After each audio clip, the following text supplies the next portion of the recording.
नमस्कार। Electronics third year EL 301 का topic है comparison of negative feedback voltage and current amplifier. Unit feedback amplifiers का यह last topic है। इस टॉपिक को आज इस लेक्चर में हम कवर करेंगे। पहले वाले लेक्चर्स में इस लेक्चर से जो पहले लेक्चर्स अपलोड किए गए हैं उन लेक्चर्स में हमने डिफरेंट नेगेटिव फीडबैक कॉन्फ़िगरेशंस को पढ़ा। अलग अलग नेगेटिव फीडबैक कॉन्फ़िगरेशंस हैं 4 तरह के: voltage series, voltage shunt, current series, current shunt. इन चारों के कॉन्फ़िगरेशन में अलग पैरामीटर्स होते हैं जिनका हमने एनालिसिस भी किया और छोटे छोटे उनके कुछ मैथमेटिकली डिराइव भी किया है, कुछ एक्सप्रेशंस को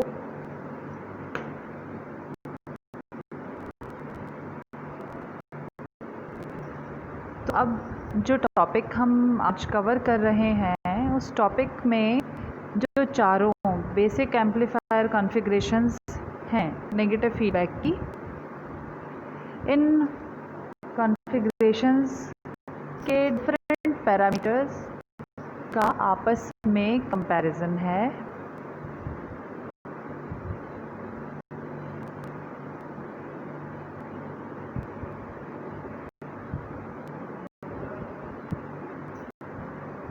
तो सबसे पहले हम बात करते हैं आउटपुट इम्पीडेंस की।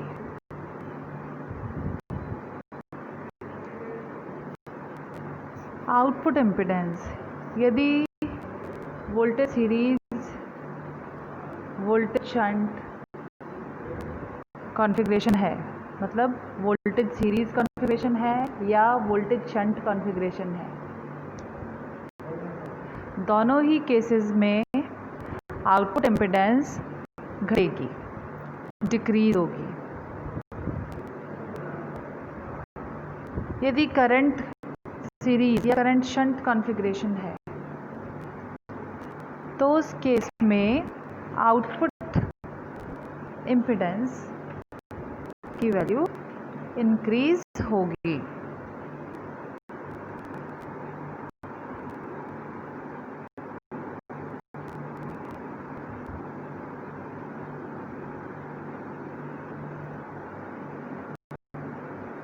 यदि इनपुट इम्पीडेंस की हम बात करें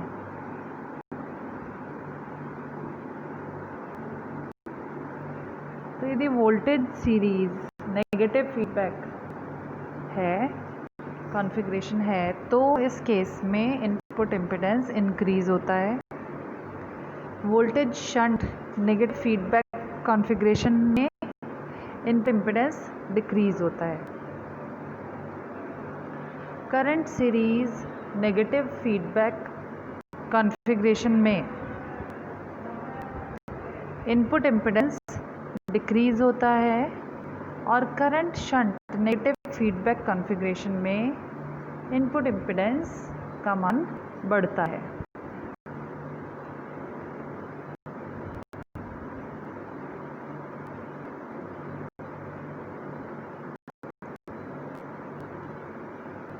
ये था नेगेटिव फीडबैक जो बेसिक एम्पलीफायर्स हैं इनका इनपुट एंड आउटपुट इम्पीडेंस का कंपैरिजन।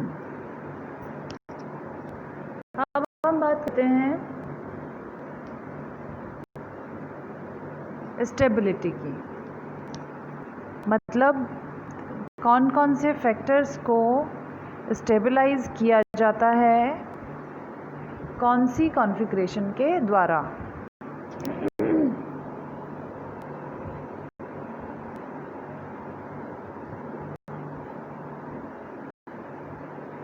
तो यहाँ है voltage series, voltage shunt, current series shunt, current shunt.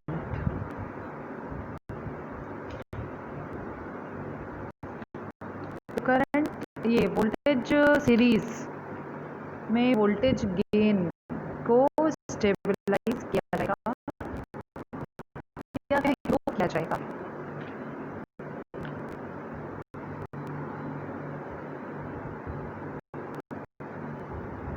Voltage gain को स्टेबलाइज किया जाएगा। वोल्टेज शंट कॉन्फ़िगरेशन में ट्रांस रेजिस्टेंस गेन नोट किया जाता है आर सब्सक्रिप्शन एम एफ से, उसे स्टेबलाइज किया जाएगा। करंट सीरीज के केस में ट्रांस कंडक्टेंस यानी कैपिटल जी और सब्सक्रिप्शन है small M F. Transconductance इसे स्टेबलाइज किया जाएगा।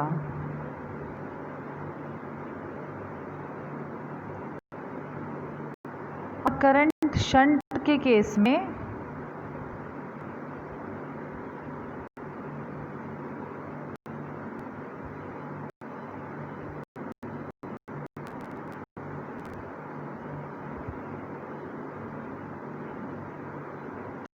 करंट गेन जिसे डिनोट किया जाता है A capital A subscription I F से, उससे स्टेबलाइज किया जाएगा। यहाँ पर जो हम सब्सक्रिप्शन में एफ यूज़ कर रहे हैं उसका अर्थ है कि हम बात कर रहे हैं फीडबैक की, ठीक है। तो इसलिए प्रत्येक सब्सक्रिप्शन में हमने स्मॉल एफ भी यूज़ किया है। जैसे वोल्टेज सीरीज के केस में गेन, जो वोल्टेज गेन है वो ए वी, ए कैपिटल है, सब्सक्रिप्शन में स्मॉल वी एंड एफ। इसी प्रकार करंट सीरीज में capital G M F, current shunt में capital A small I F subscription में, वोल्टेज शंट में capital R subscription M F small. तो ये था एनालिसिस या comparison between different gains that will be stabilized by negative feedback. अब है comparison bandwidth और नॉन लीनियर डिस्टॉर्शंस में। सॉरी, देखिए बैंडविड्थ जो है नेगेटिव फीडबैक एम्पलीफायर कॉन्फ़िगरेशन कोई सी भी हो, चाहे करंट सीरीज हो, करंट शंट हो, वोल्टेज सीरीज हो अथवा वोल्टेज शंट हो, चारों ही फीडबैक कॉन्फ़िगरेशंस में बैंडविड्थ इम्प्रूव होगी। तो ये बहुत ही अच्छा फ़ायदा है नेगेटिव फीडबैक एम्पलीफायर को यूज़ करने का कि यह बैंडविड्थ में इम्प्रूवमेंट देता है। इससे कम्युनिकेशन सिस्टम्स में इसे यूज़ करने में बहुत सहायता मिलती है। नॉन लीनियर डिस्टॉर्शन अर्थात नॉइज़, जिसे हम सादा शब्दों में कह सकते हैं, नॉन लीनियर डिस्टॉर्शन का एक सब पार्ट नॉइज़ भी है। तो नॉइज़ या नॉन लीनियर डिस्टॉर्शन रिड्यूस होता है नेगेटिव फीडबैक यूज़ करने से। अब वह नेगेटिव फीडबैक चाहे जिस कॉन्फ़िगरेशन में हो।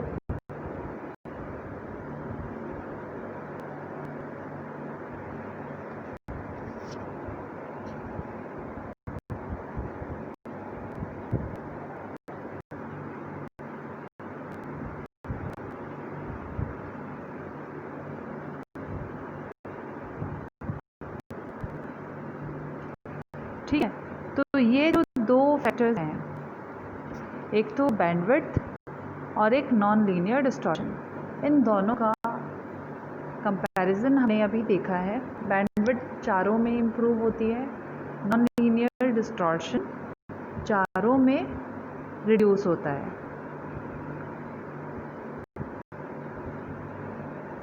तो ये बहुत ही अच्छी बात है। नेगेटिव फीडबैक को यूज़ करने का एक बहुत अच्छा कारण ये भी है।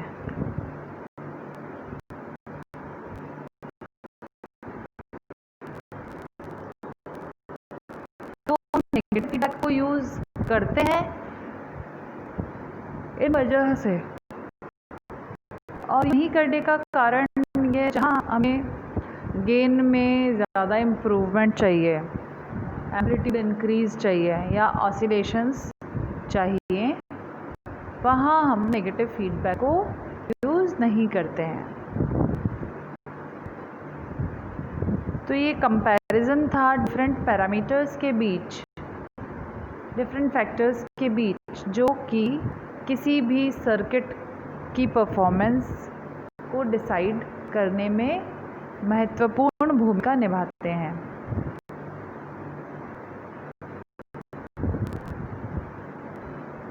इस कंपैरिजन को हमने देखा लेक्चर में।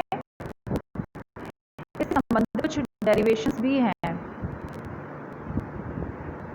मतलब कंपैरिजन से संबंधित नहीं, किंतु जैसे बैंडविड्थ इम्प्रूवमेंट से संबंधित, नॉन लीनियर डिस्टॉर्शन से संबंधित, जो कि ये प्रूव कर रहे हैं कि हाँ बैंडविड्थ इंक्रीज हो रही है सभी कॉन्फ़िगरेशंस में, अथवा नॉन लीनियर डिस्टॉर्शन रिड्यूस हो रहा है सभी कॉन्फ़िगरेशंस में।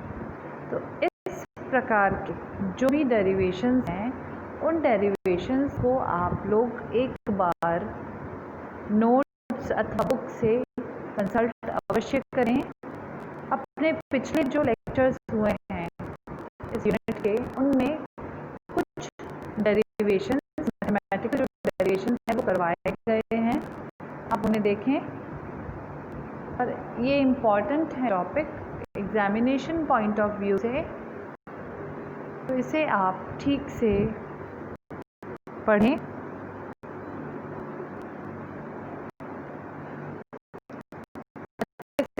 और यहाँ इसमें जो फर्स्ट स्लाइड है आउटपुट इम्पीडेंस वाली और सेकंड इनपुट इम्पीडेंस वाली, इन दोनों पर विशेष रूप से जो मैथमेटिकल एक्सप्रेशंस है उन पर ज़्यादा एम्फेसाइज किया कीजिए आप।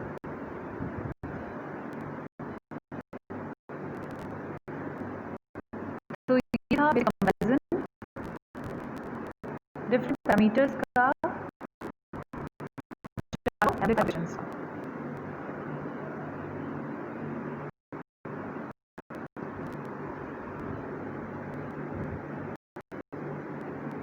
ठीक है,